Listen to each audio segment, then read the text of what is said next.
what it was and what it shall be. We're back again. Today's video is called Spirit War Boot Camp number 71, and this is entitled The Alchemical Paradigm in Spirit War.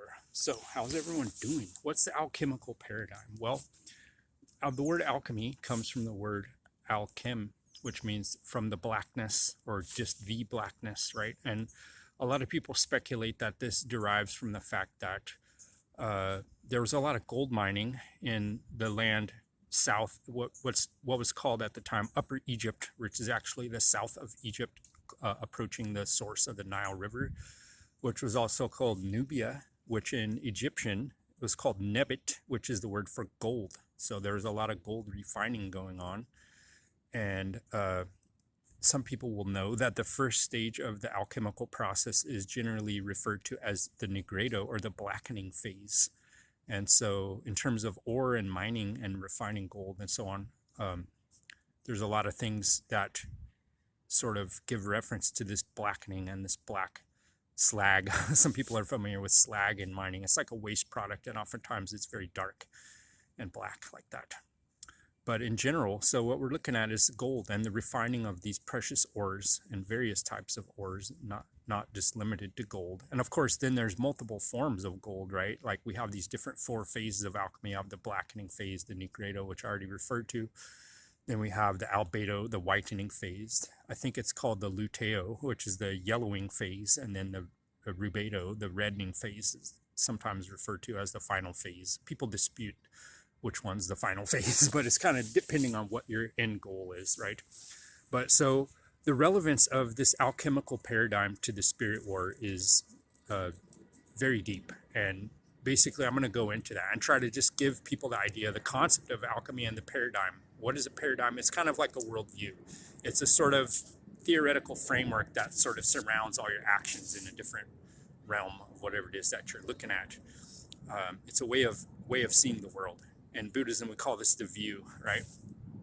So the paradigm of alchemy is that things in their natural form, right, in their unaltered form, tend to exist in a mixed state, right? Like gold exists in ore, often referred to as pay dirt. And most commonly, this pay dirt, or the immediate surroundings of the gold ore, is quartz crystal, for example.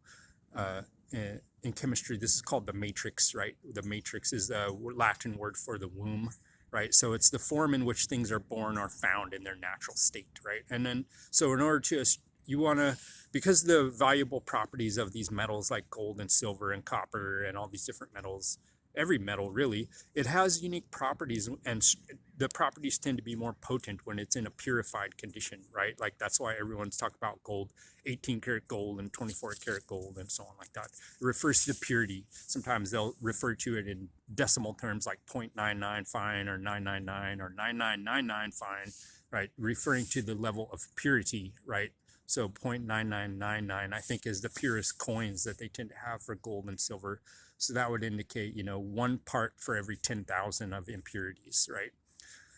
So this refinement process. So in order to be successful at this kind of refinement and extraction process, in order to use and study these substances in their pure form, we have to engage in what's called alchemy. And that's purification through these various chemical and physical processes, right? Most commonly, people are familiar with the firing process, right? So you heat something up, right? Either to sublimate a liquid into gas, or to evaporate certain things, or to melt things from a solid into a liquid, and so on. So it's a transformation through heat, right? So I kind of think of things in terms of a pyramid. Like the base of the alchemical pyramid to me is observation, right? Like you have to be able to observe things. You have to be able to observe critical details in this transformational process. So that's step 1. And in my opinion, step 1 and step 2 are so closely linked and intertwined together. So number 1 is observation, we already said. Number 2 is quantification and measurement, right? So like you have to be able to measure the heat. You have to be able to measure the temperature. You have to be able to measure the atmospheric pressure, right? You have to be able to measure the amount of energy that goes into something or comes out of something. You have to measure the optical properties of things like their color, their aroma, these phase transitions between solid, liquid, gas, plasma, and so on, right? So this is all observation, but it's like I said, it's closely connected with measurement, because in order to measure something, you have to observe it, right?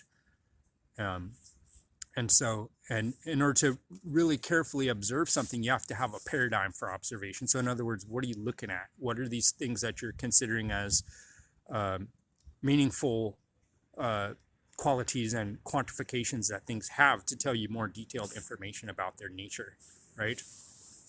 So that's the observation and the measurement. So these are critical things. And so out of that comes the third thing, which is where you're kind of beginning to observe processes, right? Like in alchemy, we have all these different processes. Like you have the putrefaction, you have the calcination, you have the, all these different I think there's 7 main processes that things go through in order to complete the steps in the purification process, right?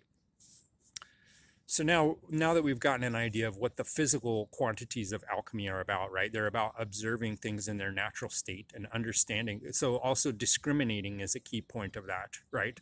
So you have to be able to distinguish between different things, right? Like quartz and gold, for example, or like a solid and a liquid, or, the black mercury sulfate versus the red mercury sulfate, right? For instance, like you have to be able to observe these things, and you have to be able to quantify them, as I said, but you also have to be able to understand the processes, right? Like what is it that causes something to phase transition from a solid to a liquid to a gas, right? So that's the input of energy, right? But there's various forms that energy can come in, heat being the most obvious, right?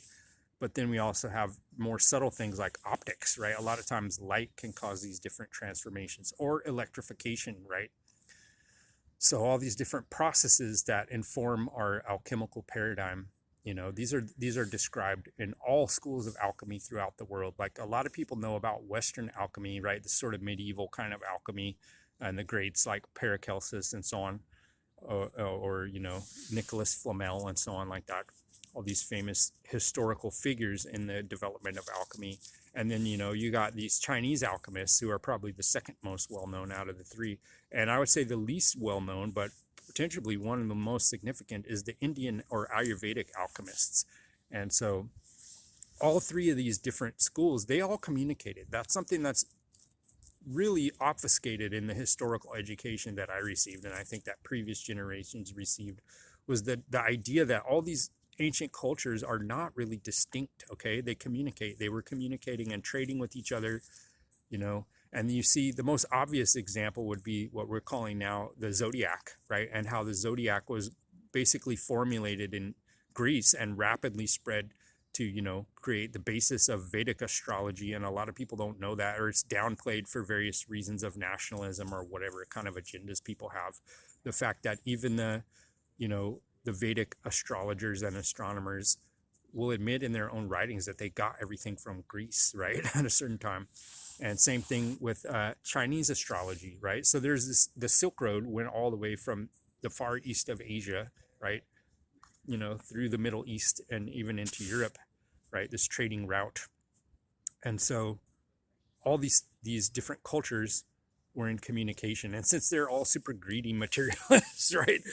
They all can kind of agree on something like alchemy. And they could all agree on the pragmatic value of understanding astronomy and being able to observe and predict the seasonal changes and weather patterns in order to have successful agriculture and so on like that, and to plan for your society, and to wage war and do all the things that these greedy warlords want to do. Like there's certain information that's very valuable to them, and they will share it and trade it with each other. Like they probably wouldn't freely share it, but if they want to have a bargaining chip, to get something valuable from the other party, right, they're willing to offer these different forms of knowledge and to demonstrate their value to that person in order to engage in commerce, right? But now, so let's tie this all back and come back around. So how is this relevant to the spirit war? Well, I would argue that the same skills and, the same type of paradigm that's used in the alchemical sciences and all the physical sciences can be used in the spirit war. Like I said, observation. So in order to even discern that you have something referred to as a spirit, and to discern that these non-physical things like our thoughts and emotions and our perceptions, right, influence our life and influence our decision making and influence our quality of life and our health and our physical vitality and our intelligence and so on like that. you have to be able to observe in a subtle way. And this is where we get meditation and introspection, right? The core basic principle of spirituality. So just the same way that we're observing things in the outer world with so-called external alchemy, observing these different chemical processes and observing the transformation of these different substances, we're making the same kind of internal observations with our own transformation, and how oftentimes our thoughts and emotions or our perceptions can be alchemized. Like we could take negative emotions and then we could alchemize them by seeking the root and the source, and then transforming what was originally perceived as a negative or a hindrance or an obstruction, and that can be transformed into greater self-knowledge and eventually into greater health, I would argue, because, you know, as a student of a Tibetan physician who is my root lama, basically, he was a Tibetan physician, and his main contribution, I feel, was to observe and to demonstrate how that all physical ailments and so on have a deep root within our subconscious mind, first of all, within our emotions and within our perceptions, right? And they in turn influence our perceptions and our emotions, right? So physical illness can in turn, you know, have either negative or positive benefits on our emotional states and our perceptions, right? Like everyone knows, they call it seeing red. Like if you're super angry about something, like your perception of the world is twisted and shifted, so that you're only seeing like one segment of the reality, or you're hyper focusing on one thing. And the same applies to desire, right? So like if you're desiring something, you tend to only look at its positive qualities and more or less ignore the negative qualities and so on like that. So just as we're looking to transform things in the outer world through external alchemy, we're learning to transform things through the internal world and internal alchemy, right? Now, the spirit war, what is the concept of the spirit war behind that is that the idea that there's someone who's attacking us on these spiritual planes, and they're trying to modify us, in essence. They're trying to alchemically down regulate us, right? They're trying to degrade humanity so that it can become malleable, manipulatable, enslavable, exploitable, and so on. So, and if you can't really observe that that's happening in the world, and then in fact, this is the major dominant modus operandi of all governments, all corporations, all political movements, all religious movements, are engaged in this type of attempted downregulation and this attempted spirit war on the human species to downgrade and enslave and manipulate human behavior, right? So that's the concept of the spirit war, is that we want to resist that, we want to fight against that. And I'm arguing in this video that alchemy and the alchemical paradigm is one of the primary ways to understand that, because through the alchemical paradigm, we learn to observe these types of transformations. Like we observe ourselves in our natural state, we observe ourselves in an evolved state where we have personal self-improvement. We could observe ourselves in a devolved state where we become more sick, more vulnerable, more ignorant, more manipulatable, and so on, right? So this is kind of a process of eugenics and dysgenics, where we could upgrade our code, right? We can have eugenics and improve ourselves and improve the expression of our innate natural characteristics that are embodied in our genetics, in our metagenetics and epigenetics, right? And then we can observe also the dysgenics, the dysregulation and the degradation, making people sick, making them stupid, making them deceived, making them manipulable, and so on, exploitable. So by observing these different sort of alchemical processes, right? The upregulation and downregulation of things out of their natural state and into a modified state. This is the essence of the spirit war. And by learning to observe these different processes, right, and to look at a kind of before and after kind of view of things, we could see the modus operandi of these dark alchemists in the world. What are they using? What methods are they using? How can we recognize their schemes and their tactics, right?